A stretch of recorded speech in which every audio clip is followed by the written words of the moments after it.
कक्षा षष्ठ शब्द विचार।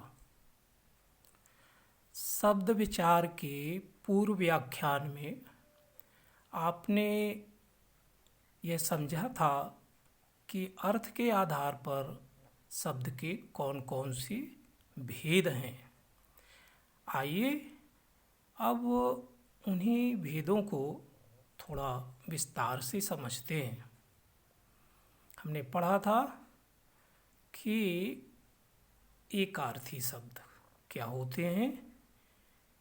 एकार्थी शब्द जिन शब्दों का केवल एक ही अर्थ होता है, जैसे पुस्तक, घर, वृक्ष, मंत्री आदि। अनेकार्थी शब्द। अनेकार्थी शब्द ऐसे शब्द होते हैं जिनका अर्थ एक से अधिक हो, जैसे मत शब्द है। मत का अर्थ होता है सलाह, नहीं और वोट। पर्यायवाची शब्द। समान अर्थ वाले शब्दों को पर्यायवाची शब्द कहते हैं। इन्हें समानार्थी शब्द भी कहते हैं, जैसे आकाश के जो पर्यायवाची शब्द हैं वो व्योम, गगन, नभ, अंबर आदि।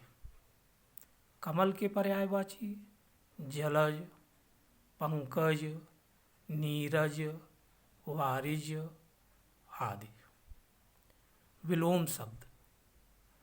जो शब्द विपरीत अर्थात उल्टे अर्थ का बोध कराते हैं उन्हें विलोम शब्द कहते हैं, जैसे हानि का लाभ, जीवन का मरण, यश का अपयश आदि। श्रुति सम भिन्नार्थक शब्द। ऐसे शब्द जो सुनने में समान प्रतीत होते हैं परंतु उनके अर्थ भिन्न होते हैं, उन्हें श्रुतिसम भिन्नार्थक शब्द कहते हैं। इनकी वर्तनी भी प्रायः एक जैसी होती है, जैसे अन्न का अर्थ होता है अनाज और अन्य का अर्थ दूसरा। ऐसे ही आदि मान प्रारंभ और आदि का दूसरा अर्थ है इसी के जैसे और अन्य भी। वाक्यांश के लिए एक शब्द। भाषा में कुछ ऐसे शब्द होते हैं जिनका प्रयोग अनेक शब्दों के लिए अथवा वाक्यांशों के लिए किया जाता है, जैसे जो ऊपर कहा गया हो उपर्युक्त, जो ऊपर लिखा गया हो उपरलिखित आदि। इन प्रमुख भेदों के अतिरिक्त कुछ ऐसे शब्द होते हैं जो प्रायः मिलते जुलते अर्थ वाले लगते हैं परंतु उनके अर्थ में थोड़ा सा अंतर अवश्य होता है। उन्हें एकार्थक प्रतीत होने वाले शब्द कहते हैं, जैसे अनुमति, किसी कार्य के लिए सहमति देना।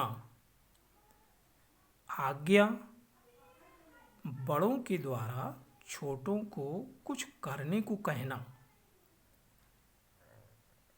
ऐसे शब्द जो जोड़े में प्रयोग किए जाते हैं उन्हें शब्द युग्म कहते हैं, जैसे कभी कभी, हार जीत, आसपास, यहाँ वहाँ, धीरे धीरे आदि। अब आगे हम कुछ अनेकार्थी शब्द, पर्यायवाची शब्द और विलोम शब्द के अभ्यास के लिए उनकी कई कई उदाहरण लिखकर कंठस्थ करेंगे।